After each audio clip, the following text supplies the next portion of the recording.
स्वागत है आप सभी का आज के इस सेशन में। आशा करता हूँ आप सभी स्वस्थ होंगे और शिद्दत से अपने एग्ज़ाम की तैयारी में लगे होंगे। कुछ दिनों से वीडियोज़ रिकॉर्ड हम लोग नहीं कर पा रहे थे। फिज़िकल क्लास की व्यस्तता की वजह से वीडियोज़ रिकॉर्ड नहीं हो पा रही थी, लेकिन अब प्रयास करूँगा कि रेगुलर बेसिस पे जो भी सामाजिक विज्ञान का सेगमेंट रह गया है, उसे हम समय रहते कवर करें। और आज हम लोग पढ़ने वाले हैं आपके सामाजिक विज्ञान में इतिहास की सेगमेंट को, यानी आज हम इतिहास की बुक को शुरू करेंगे और बुक का नाम जो आपके एनसीईआरटी के बुक का नाम है वो है भारत और समकालीन विश्व। ठीक है। और इसमें आज हम पहला चैप्टर देखने वाले हैं। चैप्टर का नाम है यूरोप में राष्ट्रवाद का उदय। तो आइए शुरू करते हैं इस चैप्टर को। अभिवादन स्वीकार करें एमएच रब्बानी का विद्या दृष्टि के इस मंच से। इस चैप्टर में एंटर करने से पहले ना बेहतर होगा कि एक बार हम ना इस चैप्टर में जिन शब्दों का प्रयोग किया गया है ना उन शब्दों को समझ लें, ताकि जब मैं आपको ना एनसीईआरटी एक्सप्लेन करूंगा ना उस समय आपको समझने में दिक्कत न हो। तो पहला जो शब्द हम देखने वाले हैं वो है विचारधारा। कि विचारधारा हम किसे कहते हैं? तो देखिए, विचारधारा जो है ना एक विचारों का समूह है। हम ये कह सकते हैं कि एक विशेष प्रकार की सामाजिक और राजनीतिक दृष्टि को दर्शाने वाले जो विचारों का समूह होता है ना उसे ही क्या कहा जाएगा? विचारधारा कहा जाएगा। दूसरा शब्द है हमारे पास निरंकुशवाद। देखिए, निरंकुशवाद शब्द का प्रयोग जो है ना वो किसी भी सरकार या फिर शासन व्यवस्था के लिए किया जाता है जब उस सरकार और शासन व्यवस्था पर ना किसी भी प्रकार का अंकुश ना हो। अंकुश का मतलब क्या होता है? कंट्रोल, है ना। कोई कंट्रोल ना हो, कोई नियंत्रण ना हो, तो फिर हम ऐसी सरकार या शासन व्यवस्था को हम कह देते हैं कि ये निरंकुशवादी शासन व्यवस्था है। ठीक है। और जो भी निरंकुशवादी सरकार होती है ना वो सैन्य बल पर आधारित होती है और ये अक्सर दमनकारी नीतियों का अनुसरण करती है, यानी नागरिक के अधिकारों का दमन होता है। आप यहाँ पे एक बात दिमाग में रख लें, जिन भी शब्दों के ना लास्ट में ना वाद लगा होता है ना उसका मतलब है कि वो एक विचारधारा है। तो निरंकुशवाद भी क्या है? एक विचारधारा ही है। अगला टर्म है हमारा रूढ़िवाद। देखिए, रूढ़िवाद जो है एक राजनीतिक दर्शन है। दर्शन का मतलब क्या होता है? फिलॉसफी। तो ये एक फिलॉसफी है। ठीक है। और ये फिलॉसफी जो है ना वो बल देती है किन चीज़ों पर? तो परंपरा पर, स्थापित संस्थानों पर और रीति रिवाजों पर। कहने का सिंपल सा मतलब है कि जो पहले से हमारी परंपराएं चली आ रही हैं, जो पहले से हमारे संस्थान बने हुए हैं, जो रीति रिवाज है ना उन पर ये काफ़ी बल देती है विचारधारा। मतलब हम ये कह सकते हैं कि ये लोग ना तेज बदलाव की तुलना में धीरे धीरे विकास को प्राथमिकता देते हैं। मतलब तुरंत बदलाव को ये लोग पसंद नहीं करते हैं। ठीक है। नारीवाद सब क्या होता है? तो नारीवाद भी एक विचारधारा है और इसमें जो है ना वो बल दिया जाता है समानता पर। अब सवाल है किसके बीच समानता? तो स्त्री और पुरुष के बीच समानता। स्त्री और पुरुषों के अधिकार जो हैं वो एक समान होने चाहिए, चाहे वो सामाजिक अधिकार हो, आर्थिक हो और राजनीतिक हो। तो वैसे लोग जो स्त्री पुरुषों के समानता के अधिकार की वकालत करते हों, हम उन्हें क्या बोल देंगे कि ये लोग क्या है? नारीवादी हैं। ठीक है। आप इसको गलत इंटरप्रेट मत कीजिएगा। बहुत लोगों को लगता है ना कि नारीवाद का मतलब है जो स्त्रियों के अधिकार की बात करता है। केवल स्त्रियों के अधिकार की बात नहीं, बल्कि वो स्त्री और पुरुष दोनों के समानता की बात करता है। नारीवादी लोग जो है वो ये कहते हैं कि जितने अधिकार पुरुषों को दिए गए हैं ना उतने ही अधिकार स्त्रियों को भी मिलने चाहिए। अगला एक शब्द है रूपक। देखिए, रूपक का मतलब क्या होता है? जब हम किसी अमूर्त विचार को, अमूर्त विचार का मतलब क्या होता है? जैसे मान लो हमारे मन में ना लालच आया, या हमारे मन में किसी के प्रति ईर्ष्या है, या फिर स्वतंत्रता का विचार है, या फिर मुक्ति है। इन चीज़ों को ना दिखाने के लिए, व्यक्त करने के लिए जब हम व्यक्ति का प्रयोग करते हैं, यानी इन चीज़ों को जब हम व्यक्ति के रूप में या किसी वस्तु के रूप में ना प्रदर्शित करते हैं तो उसे ही हम क्या कहते हैं? रूपक कहते हैं। जैसे आप देखिए, भारत में एकता के लिए, यूनिटी के लिए, जैसे भारत माता की तस्वीर हो गई या न्याय की देवी की तस्वीर हो गई, तो वहाँ पे स्त्री को हम दिखा रहे हैं। ठीक है। एक व्यक्ति के रूप में प्रेजेंट कर रहे हैं, लेकिन किसको प्रेजेंट करना है? न्याय को। तो कुछ ऐसी चीज़ें होती हैं जो अमूर्त होती हैं। उन चीज़ों को जब ना हम व्यक्ति या वस्तुओं के रूप में प्रदर्शित करते हैं तो इसे ही क्या कहा जाता है? रूपक कहा जाता है। तो इस चैप्टर के अंदर ना कुछ ऐसे रूपकों का प्रयोग किया गया है, इसीलिए मैंने आपको यहाँ पे समझा दिया कि रूपक क्या होता है। अब देखिए, जनमत संग्रह, ये तो अक्सर आपने सुना ही होगा अगर आप न्यूज़ वगैरह देखते हैं तो। देखिए, जनमत संग्रह एक प्रत्यक्ष मतदान का तरीका है। इसमें क्या होता है? किसी भी क्षेत्र के अंदर रहने वाले जो नागरिक हैं ना उन नागरिकों से पूछा जाता है किसी भी प्रस्ताव को स्वीकार करने के बारे में या अस्वीकार करने के बारे में। जैसे मैं आपको एक एग्जांपल देता हूँ। गोवा जो है हमारा एक राज्य है। ठीक है। बहुत समय पहले जब गोवा पुर्तगालियों से आज़ाद हुआ तो गोवा में ना एक आंदोलन चला कि गोवा को महाराष्ट्र में शामिल कर देना चाहिए या गोवा को स्वतंत्र रखना चाहिए। तो भारत सरकार ने क्या किया? गोवा के अंदर ना भारत सरकार ने जनमत संग्रह करा और भारत सरकार ने गोवा के लोगों से पूछा कि वो महाराष्ट्र में शामिल होना चाहते हैं या वो गोवा का एक स्वतंत्र अस्तित्व रखना चाहते हैं। गोवा के लोगों ने बोला कि नहीं, वो अलग एक राज्य के रूप में अपनी पहचान देखना चाहते हैं। और इस तरह से आज गोवा क्या है, भारत का एक राज्य है, अलग राज्य है, महाराष्ट्र में शामिल नहीं हुआ। तो ये जो सरकार ने किया ना कि वहाँ के लोगों से पूछा कि आप किसी प्रस्ताव के पक्ष में है या उसके विपक्ष में है, इसी को कहा जाता है जनमत संग्रह। इस शब्द को अक्सर आपने जम्मू कश्मीर के संदर्भ में भी सुना होगा। अक्सर जम्मू कश्मीर के लोग भी मांग किया करते थे कि जनमत संग्रह करना चाहिए कि वो भारत का हिस्सा रहेंगे या नहीं रहेंगे, इस तरह की चीजें। ठीक है। कुलीन वर्ग, देखिए कुलीन वर्ग का मतलब होता है इलाइट। इसको इंग्लिश में इलाइट कहते हैं। नहीं, आप सुनते हैं कि वो आपका कोई दोस्त है वो एलाइट फैमिली से आता है, या आप खुद कहते हो कि आप एलाइट फैमिली से आते हो। तो एलाइट फैमिली का मतलब हुआ एक संपन्न परिवार से आना, है ना।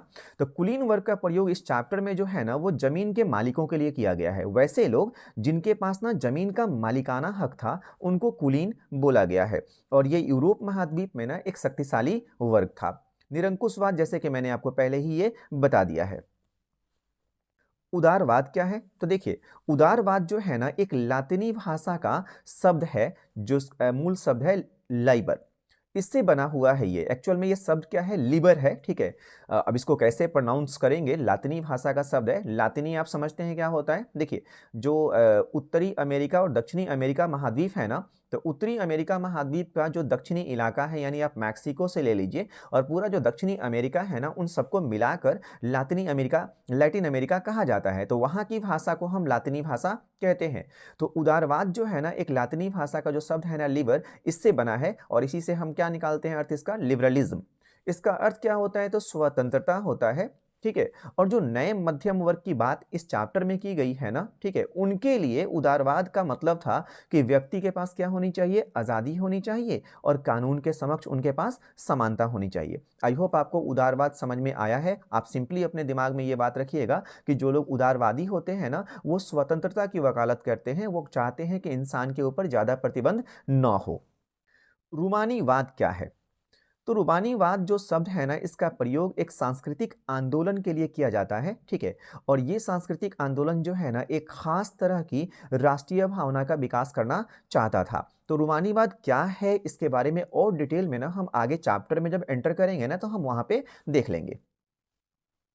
एक शब्द इस्तेमाल किया गया है जुंकर्स करके।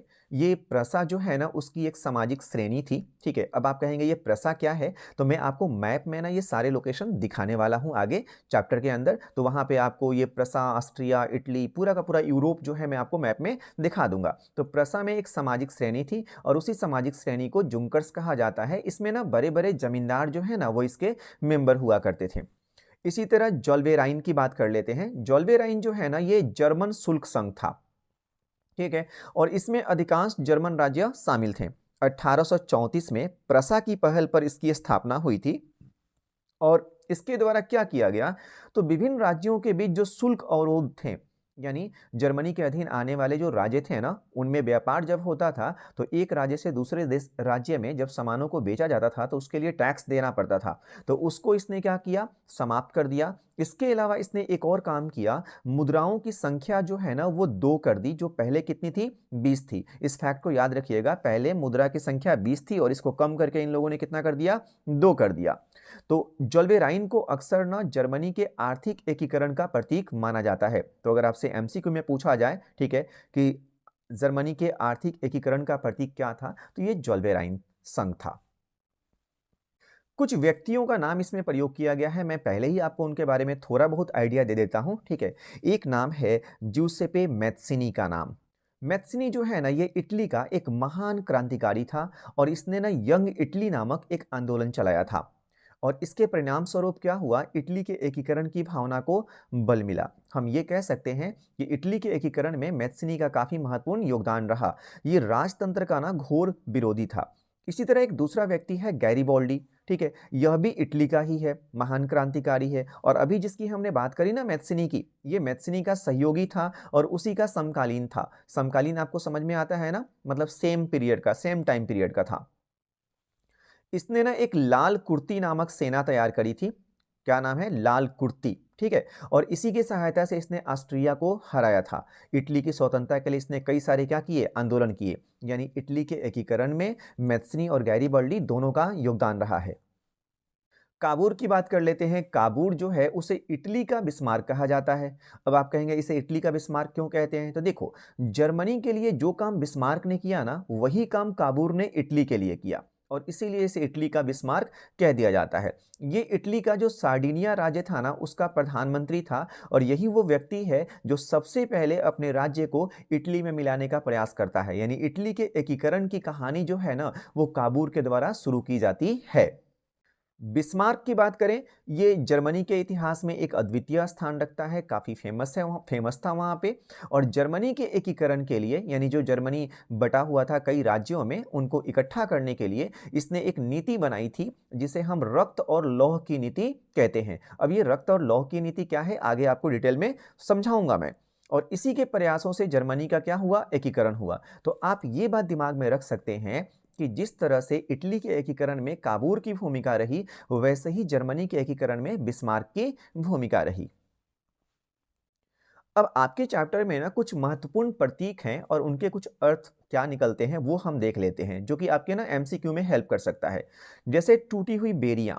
तो जो टूटी हुई बेरियां है ना, वो आज़ादी का प्रतीक है। यानी बेरिया टूट गई, इसका मतलब है कि आपके ऊपर जो अधीनता थी, गुलामी थी, उस गुलामी का बंधन क्या हो गया, खत्म हो गया, आप आज़ाद हो गए।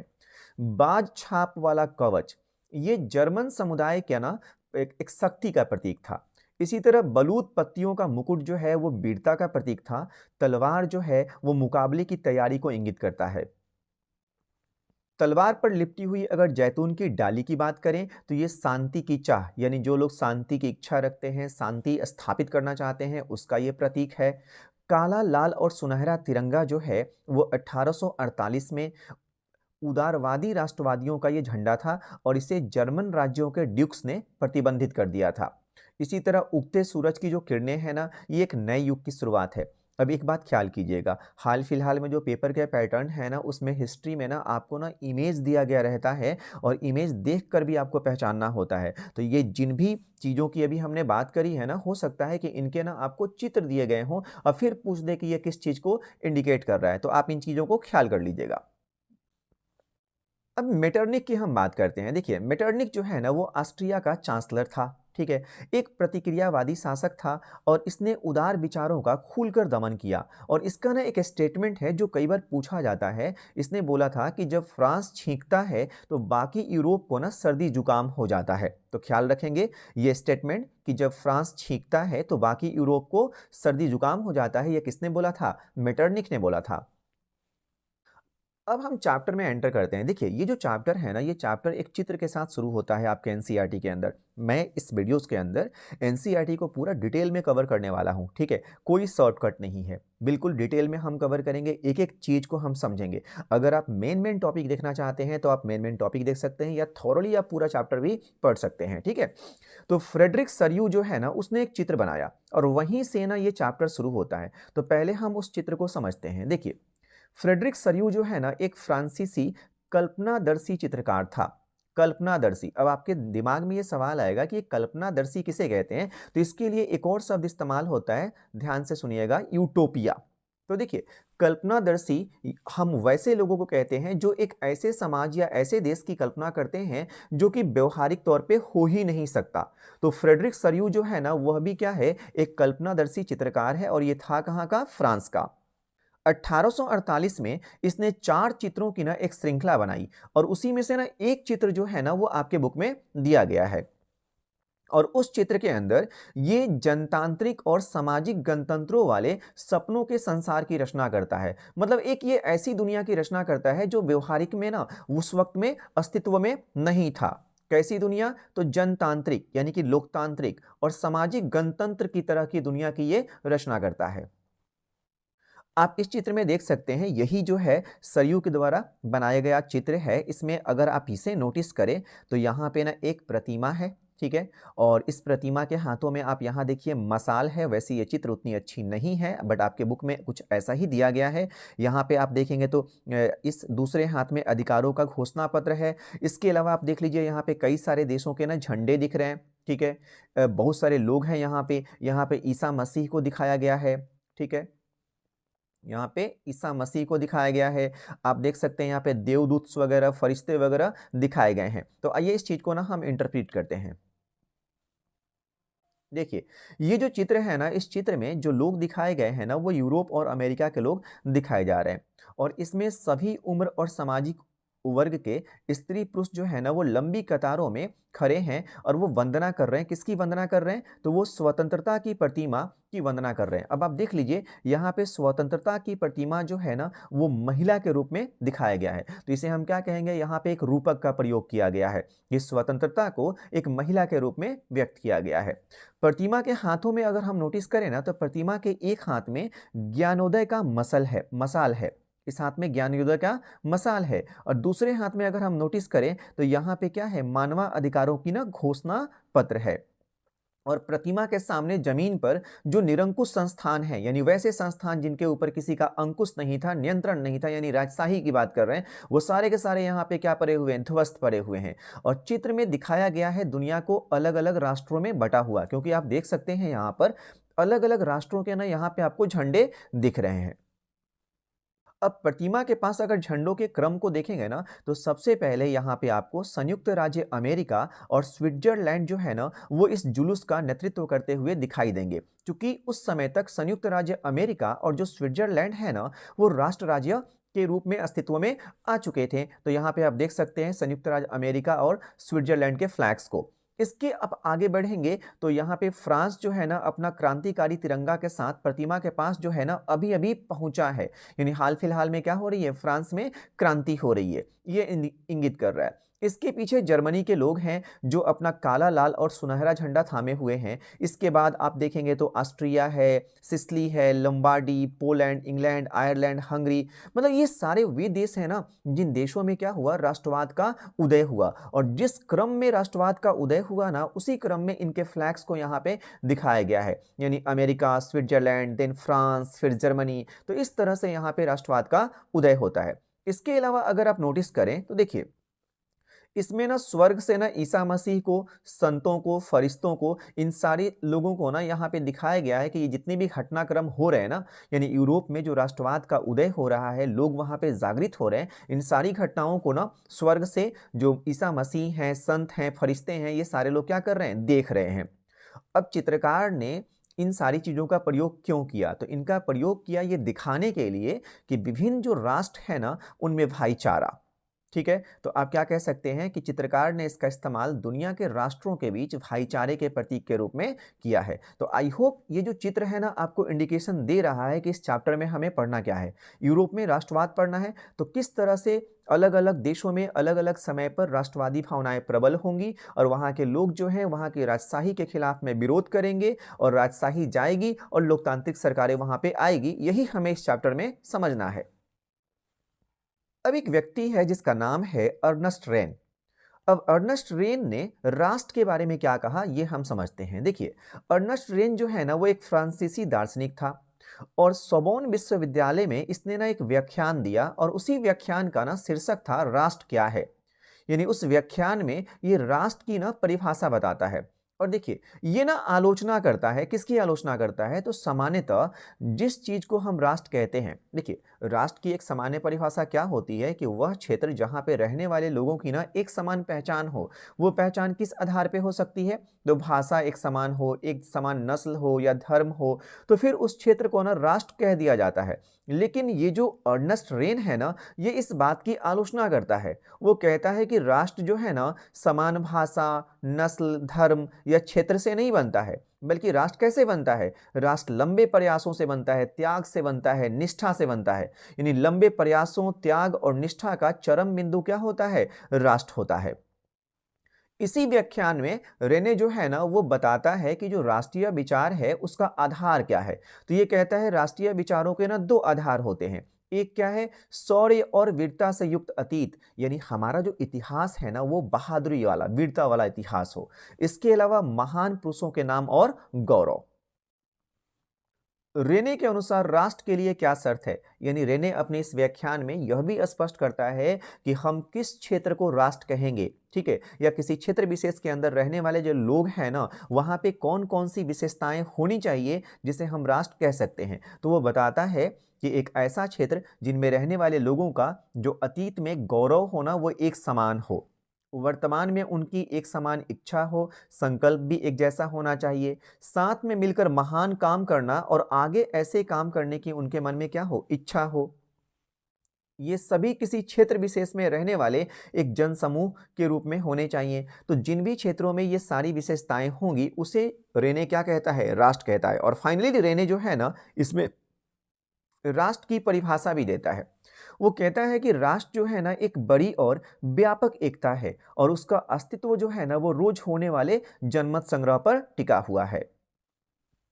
इसमें वो राष्ट्र के बारे में यह भी स्पष्ट करता है कि एक राष्ट्र को क्या करना चाहिए और क्या नहीं करना चाहिए। वो कहता है कि एक राष्ट्र को ना अपने निवासियों से सलाह लेनी चाहिए। किसी भी देश का विलय करना है या किसी देश की इच्छा के विरुद्ध कब्जा करने की बात है तो ऐसा प्रयास ना किसी राष्ट्र को नहीं करना चाहिए। तो निष्कर्ष में ओवरऑल हम ये कह सकते हैं कि ये कहता है ना कि राष्ट्रों का होना स्वतंत्रता की गारंटी है। मतलब इसके अनुसार अगर राष्ट्र है तो लोगों के पास में क्या है, आज़ादी है, स्वतंत्रता है। ये कहता है कि अगर दुनिया में केवल एक ही कानून हो और उसका केवल एक ही मालिक हो तो फिर स्वतंत्रता का लोप हो जाएगा। यानी अगर दुनिया में अलग अलग राष्ट्र न हो और पूरी दुनिया का मालिक एक ही हो तो फिर लोगों के पास ना अधिकार नहीं होंगे। तो राष्ट्र के बारे में पूरे विस्तार में अर्नेस्ट रेने जो है वो अपने इस व्याख्यान में समझाता है। अब हम समझते हैं यूरोप में राष्ट्रवाद का उदय कब होता है, कैसे होता है। देखिए, 19वीं सदी के दौरान राष्ट्रवाद जो है एक ऐसी ताकत बनकर उभरता है जिसने यूरोप के राजनीतिक और मानसिक जगत में भारी परिवर्तन ला दिए। अब यहाँ पे हम बात करने वाले हैं कुछ सामाजिक और राजनीतिक परिवर्तन के कारकों की। तो देखिए, उदारवाद है, समानता है, भाईचारा है और राष्ट्रवाद, ये कुछ ऐसी चीजें हैं जो कि व्यापक स्तर पे सामाजिक और राजनीतिक परिवर्तन लाती हैं। और इन परिवर्तनों से हुआ ये कि यूरोप के जो बहुराष्ट्रीय वंशीय साम्राज्य थे ना, यानी यूरोप में पहले क्या था, राजाओं का शासन हुआ करता था अलग अलग क्षेत्रों में, उनके स्थान पे राष्ट्र राज्यों का उदय हुआ। यानी यूरोप में राष्ट्रवाद के उदय से वहाँ पे जो राजवंशीय परंपरा थी वो खत्म हुई और उन जगहों पर राष्ट्र राज्यों का उदय हुआ। अब आपके चैप्टर में सबसे इंपॉर्टेंट टॉपिक जो है, जो अक्सर पूछा जाता है आपके पेपर में, वो है फ्रांसीसी क्रांति। तो देखिए, फ्रांसीसी क्रांति जो है ना ये 1789 में शुरू होती है, 1789 में, ठीक है। और यहाँ पे फैक्चुअली आप याद रखिएगा कि राष्ट्रवाद की पहली स्पष्ट अभिव्यक्ति मानी जाती है। यानी आपसे पूछा जाए कि राष्ट्रवाद की पहली स्पष्ट अभिव्यक्ति कब हुई है तो वो फ्रांसीसी क्रांति के दौरान हुई। और इस क्रांति में के माध्यम से हुआ क्या कि फ्रांस से राजतंत्र समाप्त हो गया और जो प्रभु सत्ता है ना वो फ्रांसीसी नागरिकों को मिल गई। प्रभु सत्ता क्या होता है, देखिए, प्रभु सत्ता के लिए ना एक और शब्द इस्तेमाल होता है, आपने सुना होगा, संप्रभुता। ठीक है, तो आप प्रभु सत्ता कहें या संप्रभुता कहें, इसका मतलब होता है निर्णय लेने का अधिकार। यानी अगर किसी देश के पास अपने बारे में निर्णय लेने का अधिकार हो तो हम कहेंगे कि वो देश ना संप्रभुता संपन्न है, और अगर नहीं है तो फिर क्या बोलेंगे कि वो देश गुलाम है। तो फ्रांसीसी क्रांति के माध्यम से हुआ क्या कि यहाँ पे जो राजतंत्र था ना वो समाप्त हो गया और उसके जगह पर जो संप्रभुता है या निर्णय लेने का अधिकार किसके हाथों में आ गया, फ्रांस के नागरिकों के हाथों में आ गया। इससे पहले अगर हम देखेंगे तो फ्रांस में ना एक निरंकुश राजा हुआ करता था जिसका नाम था लुई 16वें। तो लुई 16वें की सत्ता का क्या हो गया, अंत हो गया। और इस क्रांति से ना एक व्यक्ति जो है ना वो उभर कर सामने आया जिसका नाम है नेपोलियन बोनापार्ट। और नेपोलियन के बारे में आगे हम पढ़ने वाले हैं, नेपोलियन संहिता। अब देखिए, 1789 में फ्रांसीसी क्रांति होती है। तो ये जो फ्रांसीसी क्रांति करने वाले लोग हैं ना, इन लोगों ने फ्रांस के अंदर सामूहिक पहचान की भावना का विकास कैसे किया।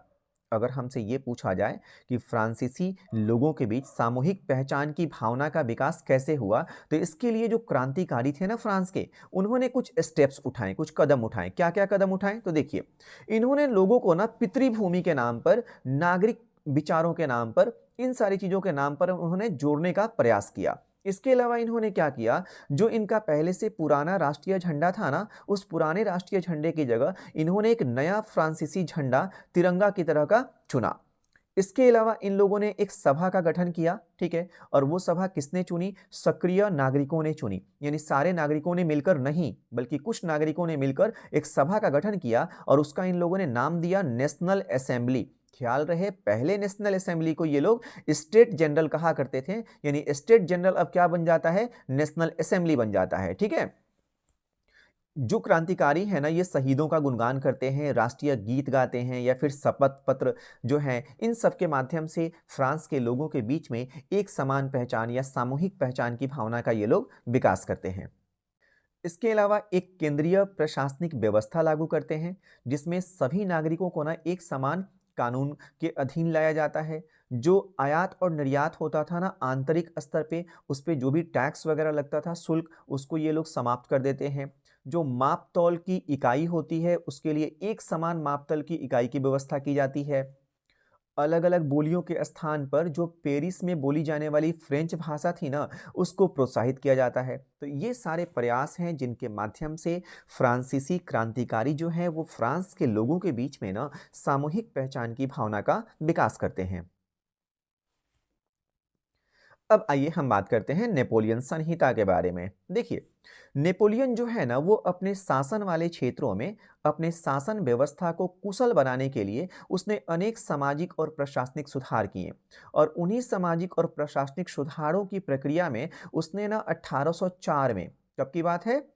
1804 में एक नई नागरिक संहिता लागू करता है और इसे नेपोलियन की संहिता के नाम से या नेपोलियन कोड के नाम से भी जाना जाता है। तो ख्याल रखिएगा, नेपोलियन संहिता कब लागू हो रहा है? 1804 में। अब हम ये देखेंगे कि इस नेपोलियन संहिता के अंदर क्या-क्या बताई गई है, मतलब नेपोलियन संहिता में ऐसे कौन-कौन से प्रावधान नेपोलियन करता है। तो जो जन्म पे आधारित विशेषाधिकार थे ना, ठीक है, उन विशेषाधिकारों को नेपोलियन समाप्त कर देता है। इसके अलावा कानून के सामने बराबरी और संपत्ति के अधिकार को बहाल किया जाता है, यानी लोग अब अपनी निजी संपत्ति रख सकते हैं और सभी लोग कानून के सामने क्या होंगे? एक बराबर होंगे। प्रशासन के विभाजन को भी नेपोलियन ने सरल बनाया ताकि प्रशासन वगैरह करना आसान हो जाए। सामंती प्रणाली जो पहले से वहाँ चली आ रही थी, उसको नेपोलियन ने समाप्त कर दिया, ठीक है? और इसने किसानों को ना मुक्ति दिलाई। किससे मुक्ति दिलाई? भूदासता से। पहले किसान जो है ना वो दास के रूप में काम किया करते थे या जो जागीरदार होते थे ना वो इन पर ना बहुत ज़्यादा टैक्स लगाया करते थे, तो इनको करों से मुक्ति दिलाई गई। दास जो प्रथा थी उससे मुक्ति दिलाई गई। इसके अलावा शहरों में कारीगरों के जो श्रेणी संघ थे ना उनके नियंत्रण को समाप्त कर दिया गया, यानी कारीगरों पर अब किसी श्रेणी संघ का नियंत्रण नहीं होगा। यातायात, संचार प्रणाली, इन सारी चीज़ों में जो है नेपोलियन सुधार करता है।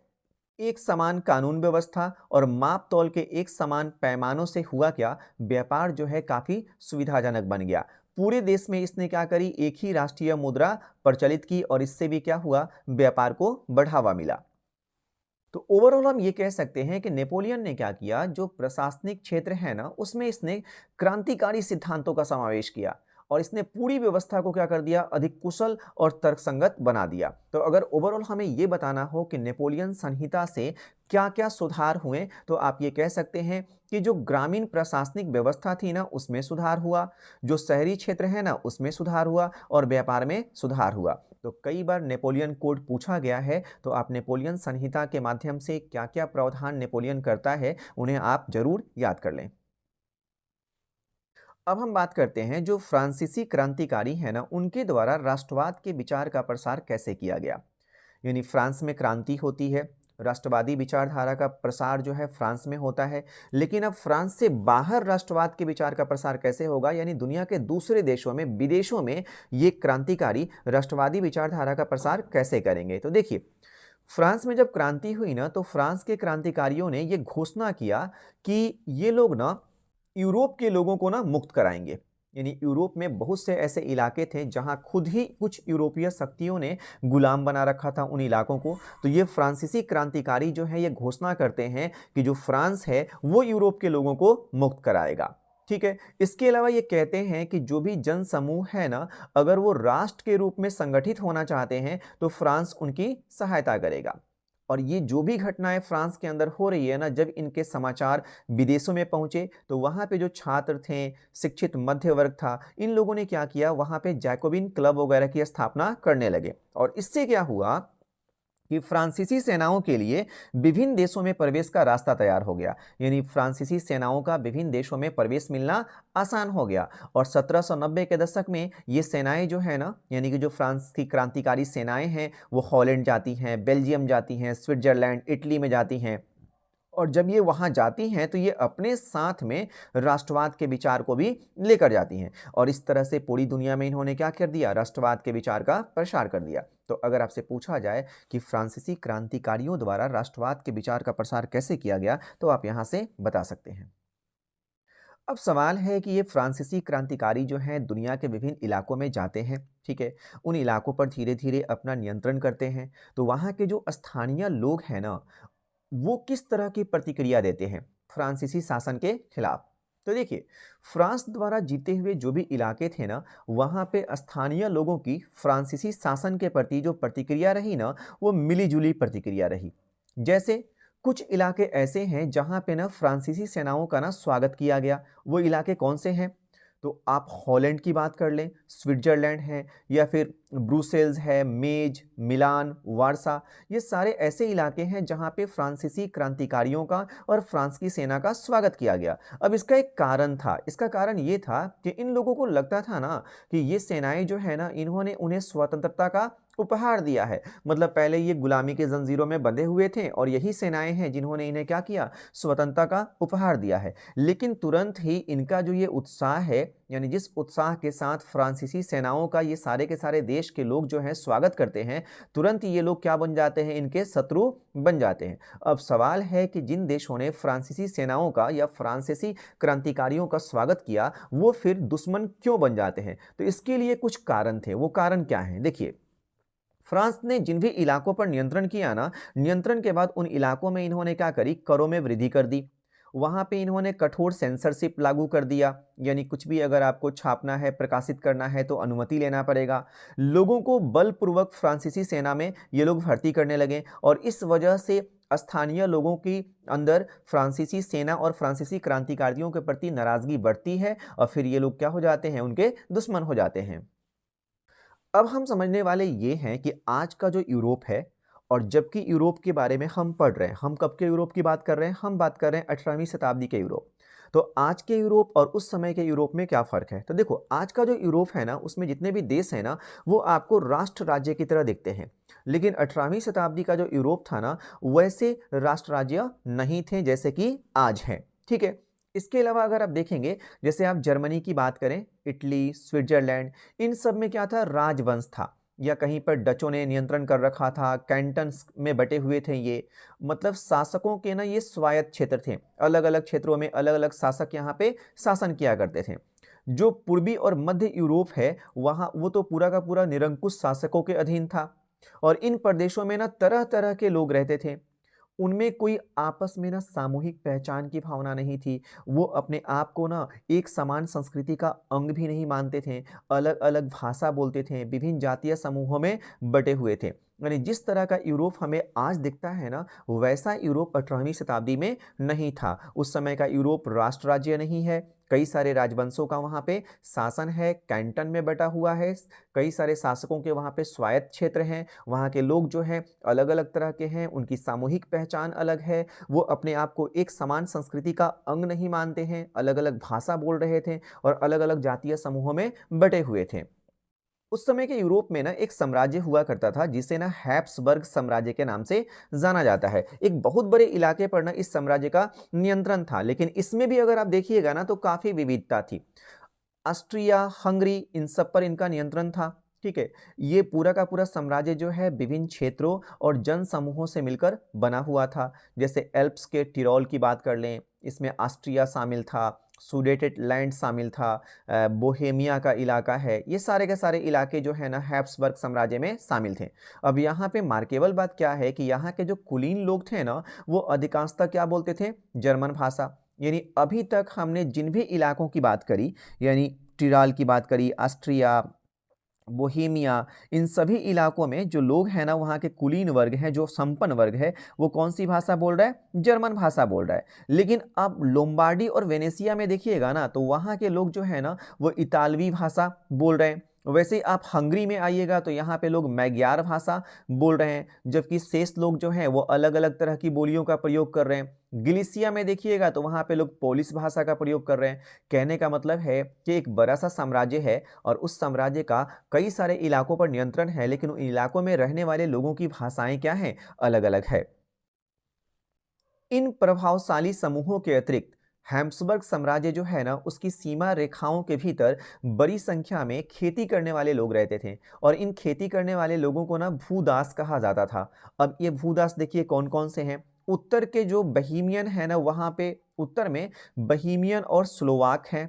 क्या बोला मैंने, उत्तर में बोहेमियन और स्लोवाक हैं।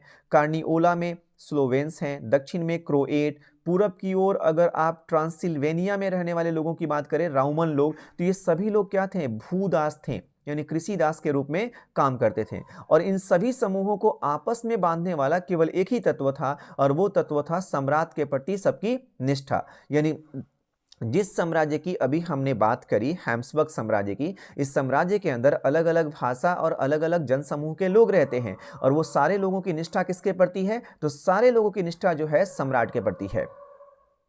समझते हैं यूरोप के कुलीन वर्ग की विशेषताएं। जो यूरोप में कुलीन वर्ग था ना उसकी क्या विशेषताएं हैं, देखिए 18वीं शताब्दी के मध्य में जो भूमि का स्वामी है ना वो कुलीन वर्ग हुआ करता था और इनका ना सामाजिक मामलों में और राजनीतिक क्षेत्र में भी ना यूरोप में काफ़ी प्रभाव था।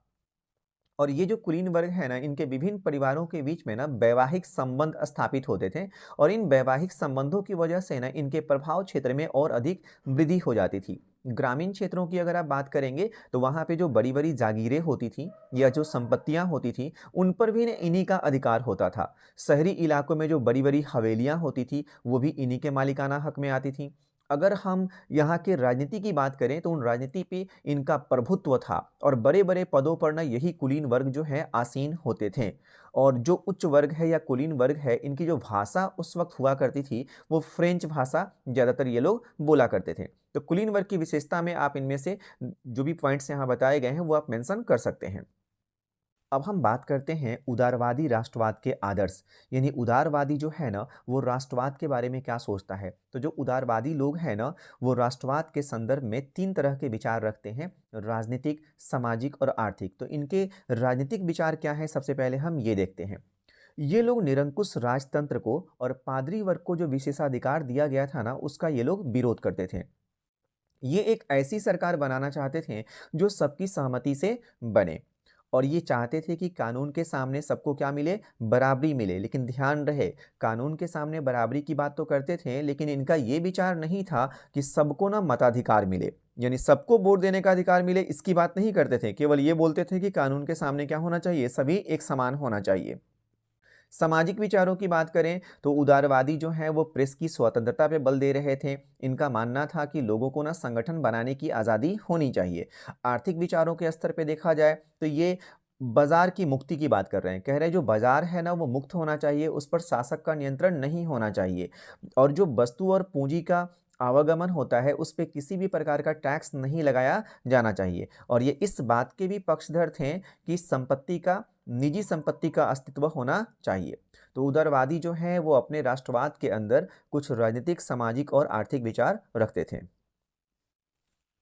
1815 के बाद यूरोप में रूढ़िवाद। देखिए 1815 की जो तिथि है ना यूरोप के लिए काफ़ी इम्पॉर्टेंट है क्योंकि 1815 में एक काफ़ी इम्पॉर्टेंट युद्ध होता है जिसके बारे में आगे मैं बताऊंगा और उस युद्ध में नेपोलियन हार जाता है।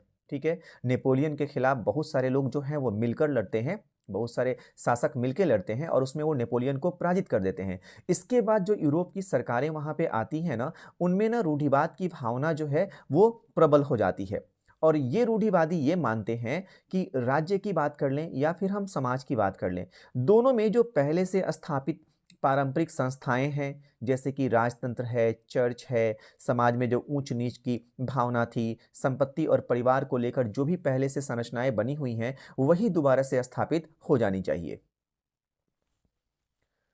1815 में जो ये रूढ़िवादी शासन व्यवस्थाएं स्थापित हो रही हैं, ये निरंकुश थीं। मतलब इन पर किसी भी तरह का कोई अंकुश नहीं।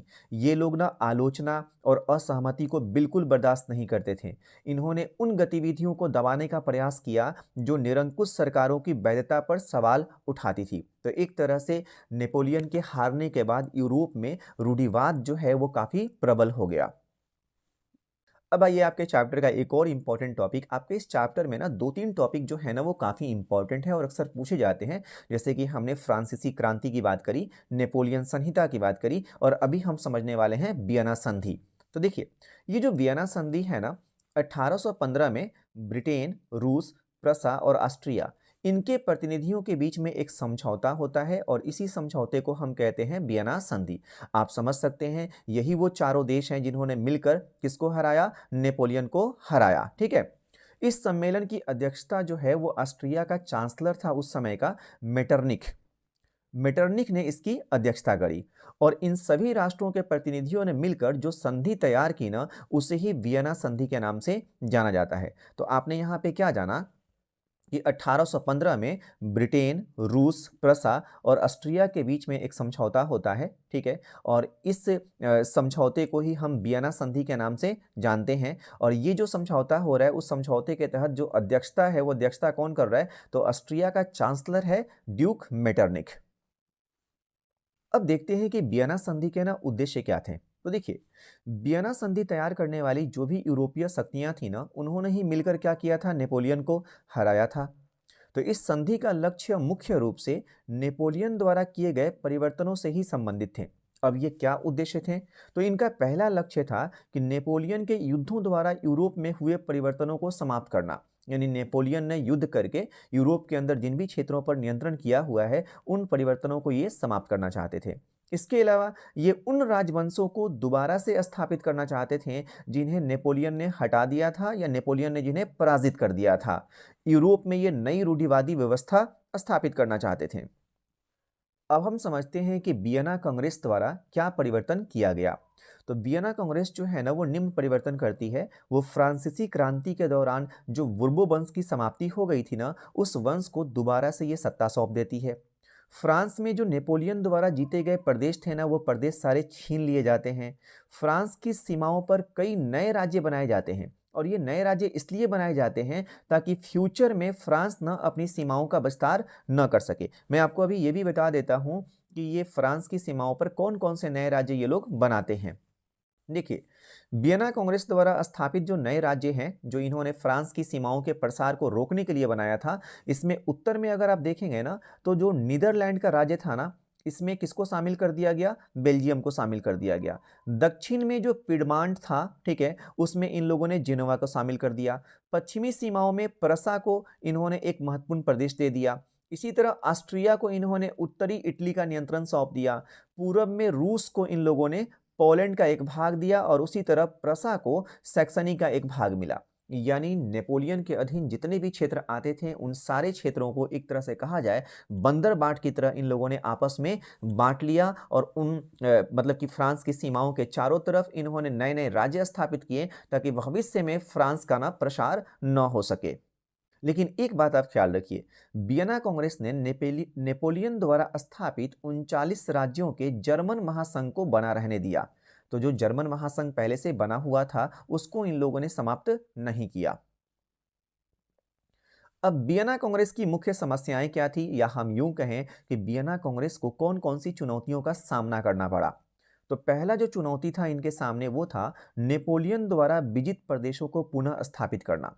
यानी नेपोलियन ने जिन इलाकों को जीता था, उन्हें दोबारा से ये स्थापित कैसे करें। इसके अलावा यूरोप में क्रांतिकारी सिद्धांतों के प्रसार को कैसे रोका जाए, क्योंकि यूरोप में बहुत तेजी से क्रांतिकारी सिद्धांतों का प्रसार हो रहा था, इसको कैसे रोका जाए।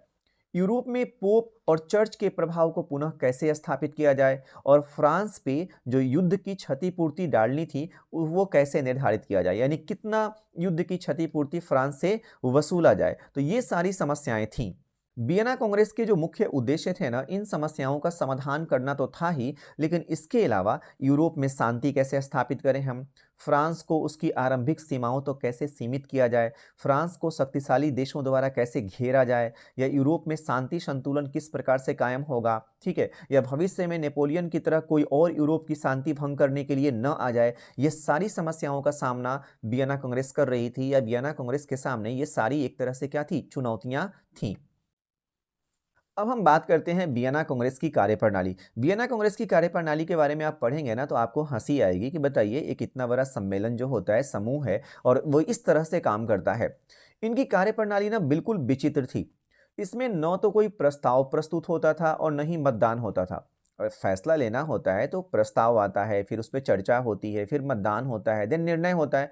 लेकिन इनमें न तो कोई प्रस्ताव प्रस्तुत किया जाता था, न ही मतदान होता था। राज्य की सीमाओं को निर्धारित करने जैसे महत्वपूर्ण समस्याओं का निर्णय भी ये लोग नृत्य देखते देखते कर लेते थे, मजे मजे में। यानी नाच गाना चल रहा है, फूला पूरा मौज हो रहा है, एकदम मौज के साथ ये लोग राज्य की सीमाओं का निर्धारण कर रहे हैं ना। जो गंभीर राजनीतिक समस्याएं होती थी ना, वो ये लोग खाने की मेज पर सुलझा लेते थे। यानी खाते खाते बातों बातों में राजनीतिक समस्याओं का समाधान हो जाया करता था। सभी प्रकार के जो निर्णय है ना, वो मित्र राष्ट्रों के स्वार्थ को ध्यान में रखकर लिए जाते थे।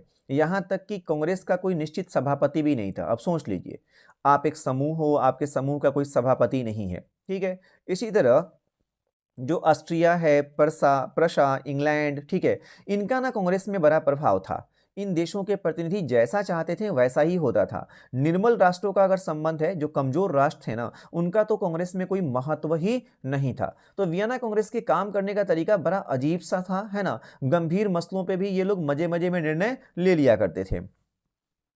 अब वियना कांग्रेस की कार्यप्रणाली में दोष अगर हम देखें कि इसमें कमी क्या थी, तो देखिए, जो छोटी-छोटी शक्तियाँ थी ना, उनकी उपेक्षा की गई, उनके हितों की ओर कोई ध्यान नहीं दिया गया। प्राचीन राजवंशों को इन लोगों ने दोबारा से स्थापित करने का प्रयास किया, जैसे कि अभी हमने बताया बुर्बो राजवंश, ठीक है। जर्मनी और इटली की एकता का ध्यान नहीं रखा गया। वहाँ राज्य विभाजन भी बड़ी शक्तियों के हितों के अनुरूप किया गया, यानी जो क्षेत्रों का बंटवारा किया गया, उसमें भी ध्यान रखा गया कि बड़ी शक्तियों को फायदा पहुंचे। कांग्रेस के नेताओं ने जनता की भावनाओं को भी समझने का प्रयास नहीं किया। आप किसी भी क्षेत्र को किसी राज्य को दे रहे हो, वहां की जनता की आकांक्षा को भी तो समझो कि क्या वो उस राज्य में शामिल होना चाहता है, वहां के लोग चाहते हैं या नहीं चाहते हैं। कांग्रेस यूरोप में अस्थायी शांति स्थापित करने में भी असमर्थ रही। सम्मेलन के कुछ ही वर्षों बाद यूरोप में फिर क्या हो गया, फिर से क्रांति भड़क उठी। तो वियना कांग्रेस की कार्यप्रणाली में ये सारे दोष थे। अब एक व्यक्ति है ज्यूसेप्पे मैत्सिनी, इसके बारे में मैंने शुरू में भी डिस्कस किया था, बट इसके बारे में ना कुछ और आपको जानकारी लेनी चाहिए। मैत्सिनी जो है इटली का क्रांतिकारी है, ये आपको पता है। ये इटली को ना एक राष्ट्र के रूप में देखना चाहता था। इसका जन्म होता है जेनेवा में 1807 में, और ये ना एक संगठन है, गुप्त संगठन, जिसका नाम था कार्बोनरी। कार्बोनरी नामक गुप्त संगठन का ये मेंबर था। 24 वर्ष की आयु में एक क्रांति होती है जब लिंगुरिया में, उसी लिंगुरिया की क्रांति में ये शामिल होता है, और इस वजह से इसको ना बहिष्कृत कर दिया जाता है, इसको वहां से निकाल दिया जाता है। इसके बाद ये क्या करता है, दो भूमिगत संगठनों की स्थापना करता है। एक है मार्सई में यंग इटली नाम का, और दूसरा है बर्न में यंग यूरोप नाम का। तो ये फैक्चुअली काफी बार पूछा गया है कि यंग इटली और यंग यूरोप की स्थापना किसने करी है, तो मैत्सिनी ने करी है, ठीक है। और इसका जो ये यंग यूरोप संगठन है ना, इसके सदस्य पोलैंड, फ्रांस, इटली, जर्मनी के जो युवा थे, वे थे जिनके विचार एक जैसे थे। मैत्सिनी कहता है कि ईश्वर की इच्छा के अनुसार राष्ट्र ही मनुष्यों की प्राकृतिक इकाई है, यानी मनुष्यों की अगर कोई नेचुरल इकाई है तो वो क्या है, राष्ट्र है। वो इसलिए चाहता है कि इटली जो है वो छोटे छोटे राज्यों और प्रदेशों के रूप में न रहे, बल्कि वो एकीकृत हो जाए, और एकीकृत होकर एक व्यापक राष्ट्र बन जाए और गणतंत्र बन जाए। वो मानता है कि अगर इटली की मुक्ति दिलानी है, इटली को हमें मुक्त करना है, तो इसके लिए इटली का एकीकरण करना क्या है, ज़रूरी है। और इसको देखकर ही बहुत सारे देशों में, जैसे जर्मनी है, फ्रांस, स्विट्ज़रलैंड, पोलैंड, इन लोगों ने भी क्या किया, इसको देखकर कई सारे गुप्त संगठन बनाए। मैत्सिनी राजतंत्र का घोर विरोधी था, और ऑस्ट्रिया का जो चांसलर था ना मेटरनिक, उसने एक बार कहा था इसके बारे में कि ये हमारी सामाजिक व्यवस्था का सबसे खतरनाक शत्रु है। यानी मेटरनिक जो है ना वो मैथ्सनी को अपना शत्रु बताता है, कहता है कि हमारी जो सामाजिक व्यवस्थाएं पहले से चली आ रही है उसका क्या है, ये दुश्मन है। क्यों दुश्मन बोल रहा है? क्योंकि ये परिवर्तन लाना चाहता है। ये जो इटली बिखरा हुआ है उस इटली को इकट्ठा करके उसके एकीकरण की बात कर रहा है। अब एक छोटे से युद्ध की बात हुई है आपके बुक में, यूनानी स्वतंत्रता युद्ध। आप सोचेंगे ये टॉपिक है कहाँ? तो अगर आप डिटेल में एनसीईआरटी को पढ़ेंगे तो ये टॉपिक आपको मिल जाएगा। देखिए, पहले आप ये समझिए कि यूनान को हम आज कहते क्या हैं? अगर आप यूनान ढूँढेंगे ना तो आपको मिलेगा नहीं। यूनान को आज हम कहते हैं ग्रीस। इसे क्या बोलते हैं हम? ग्रीस बोलते हैं, ठीक है? हुआ ये कि 15वीं शताब्दी से ही यूनान जो है यानी जो ग्रीस है ना, वो ऑटोमन साम्राज्य का एक भाग हुआ करता था। ऑटोमन साम्राज्य मतलब तुर्की साम्राज्य का भाग हुआ करता था। लेकिन जैसे ही 18वीं शताब्दी में यूरोप में क्या होता है, राष्ट्रवाद का उदय होता है, तो 19वीं शताब्दी आते-आते ये जो क्रांतिकारी राष्ट्रवाद की विचारधारा है ना, इसने क्या किया, यूनानियों को भी प्रेरित किया कि वो टर्की से क्या करें, आज़ादी हासिल कर लें। और इस काम में जो ईसाई जगत के लोग हैं ना, वो लोग यूनानियों की मदद करते हैं। अब आप सोचेंगे कि ईसाई जगत के लोग यूनानियों की मदद क्यों करते हैं? तो ये जो टर्की है ना, या फिर जो ये ऑटोमन साम्राज्य है ना, इस साम्राज्य ने बहुत बड़ी मात्रा में ईसाइयों की हत्या करी थी। और इसीलिए जो भी ईसाई मूल के लोग हैं, वो यूनानियों की मदद कर रहे हैं, क्या? कि वो टर्की के नियंत्रण से क्या हो जाए, मुक्त हो जाए।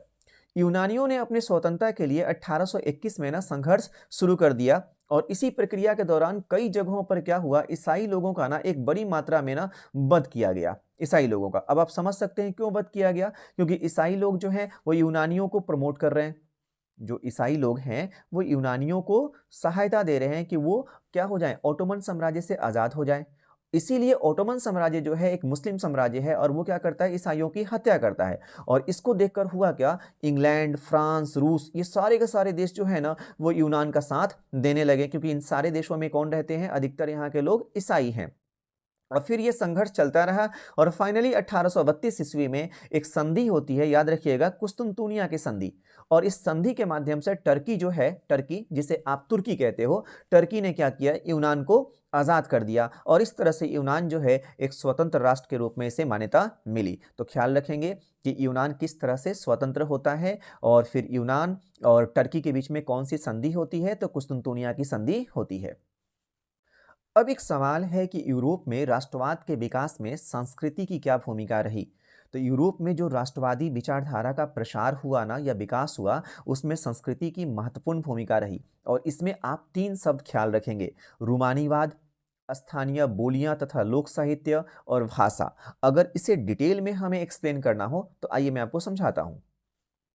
सबसे पहले हम समझते हैं रूमानीवाद। रूमानीवाद जो है ना एक सांस्कृतिक आंदोलन था, जो एक विशेष प्रकार की राष्ट्रीय भावना का विकास करना चाहता था। जो रूमानी कलाकार है ना, ये लोग कुछ अलग सोचते हैं। ये ना तर्क वितर्क को नहीं मानेंगे, विज्ञान पे बल नहीं देंगे। मतलब सामान्यतः कोई भी इंसान जो है वो तर्क वितर्क को अच्छा मानता है, विज्ञान को अच्छा मानता है, लेकिन ये लोग तर्क वितर्क विज्ञान पर बल नहीं देंगे, बल्कि उसकी जगह ये लोग ना अंतर्दृष्टि की बात करेंगे, रहस्यवादी भावनाओं की बात करेंगे, ठीक है? ये मानते थे कि किसी भी राष्ट्र का जो आधार है ना वो क्या हो सकता है, तो वो होगा सामूहिक विरासत और साझा संस्कृति। इनका कहना है कि किसी भी राष्ट्र का आधार उसकी सामूहिक विरासत होती है और साझी संस्कृति होती है। इसमें एक पॉपुलर रोमानीवादी दार्शनिक हुआ जिसका नाम है योहान गॉटफ्रीड, ठीक है? ये कहता है कि जो सच्ची जर्मन संस्कृति है ना, उसके जो आम लोग हैं ना उसमें निहित है। यानी जो जर्मनी के आम लोग हैं उसी में सच्ची जर्मनी संस्कृति निहित है। और इनका विश्वास ये है कि राष्ट्र की जो सच्ची आत्मा है ना वो किससे प्रकट होगी, तो वो लोकगीतों के माध्यम से, जन कविताओं के माध्यम से, लोक नृत्यों के माध्यम से प्रकट होगी। लोक संस्कृति के इन घटकों को अगर एकत्र कर दिया जाए तो इससे क्या होगा, राष्ट्र का निर्माण हो जाएगा। तो ऐसा रूमानीवादी दार्शनिकों का मानना था। स्थानीय बोलिए और लोक साहित्य की बात करें कि इसने राष्ट्रवाद के विकास में कैसे योगदान दिया, तो राष्ट्रवाद के विकास में भी इसने क्या किया, स्थानीय बोलियों ने और लोक साहित्य ने बल दिया। और इसका उद्देश्य क्या था, तो जो आधुनिक राष्ट्रीय संदेश है ना, उनको अधिक से अधिक लोगों तक पहुंचाया जा सके। अब राष्ट्रवाद की जो विचारधारा है, राष्ट्रवाद से जुड़े हुए जो सिद्धांत हैं, अगर वो स्थानीय बोलियों में और लोक साहित्य में अगर उसका प्रसार किया जाएगा तो ज़्यादा से ज़्यादा लोगों को समझ में आएगा।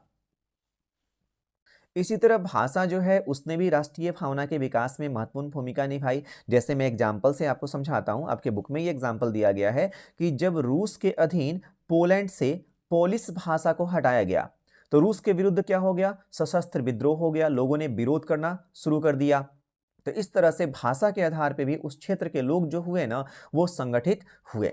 तो फिलहाल आज की क्लास में हमने ये जो चैप्टर है यूरोप में राष्ट्रवाद का उदय, इसका ऑलमोस्ट हमने 50% कवर कर लिया है और बाकी जो चीज़ें हैं वो हम नेक्स्ट क्लास में कवर करने वाले हैं। मैं आपको ये बताता चलूँ कि एनसीईआरटी को मैं बिल्कुल डिटेल में कवर करने वाला हूँ, इसमें कुछ भी शॉर्टकट के रास्ते को हम अपनाने वाले नहीं हैं। अगर आप केवल इम्पॉर्टेंट टॉपिक देखना चाहते हैं तो आप इम्पॉर्टेंट टॉपिक भी लिस्ट में दिए गए होते हैं, वहाँ से भी जाकर आप देख सकते हैं। अभी तक जो हमारा डिस्कशन रहा है उस डिस्कशन में 3 चीज़ें आपको ज़रूर ध्यान देनी चाहिए। एक, आप फ्रांसीसी क्रांति की बात कर लीजिए, दूसरी नेपोलियन संहिता की बात कर लीजिए और इसके बाद वियना कांग्रेस की बात कर लीजिए। ठीक है, ये 3 टॉपिक काफ़ी इंपॉर्टेंट है, इसको ज़रूर आप ध्यान से इसको समझ लें और समझकर आप इसे याद कर लें। तो मिलते हैं फिर हम अगले सेशन में, तब तक के लिए मैं यही कहूँगा कि पढ़ते रहें और एग्ज़ाम के प्रिपरेशन में लगे रहें, भटकने से बचें, इधर-उधर की चीज़ों से बचें।